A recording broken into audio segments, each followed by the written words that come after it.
Mũthenya wa gatatu wa ũthuthuria wa mĩĩrĩ 36 nĩyo ĩthuthurĩtio, mĩhang'o ĩrĩa twarithĩtio hamwe na ũthuthuria wa DNA. There were a total of 22 families who had turned up for the purpose of their DNA being taken, and all of them had their DNA taken. Harĩ mĩĩrĩ ĩno ĩthuthurĩtio 19 nĩ ya andũ agima, nayo 16 nĩ ya ciana, gũkũ mwĩrĩ ũmwe ũkĩaga kũmenyekana kana nĩma nĩ wa mwana kana nĩ wa mũndũ mũgima. Number of males were 17 and females were 19.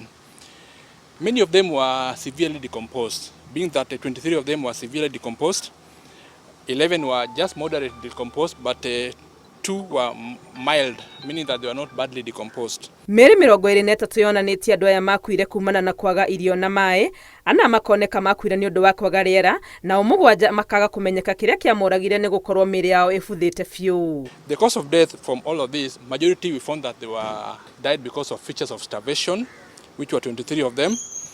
4 of them we found that they had asphyxia. And remember, I told you asphyxia is someone who was denied oxygen prior to death.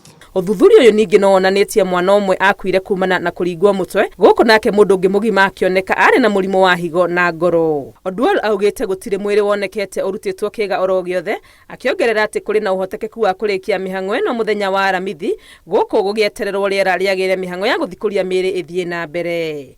Ngĩribotera Inooro TV, rĩtwa rĩakwa nĩ Wangui wa Mwangi.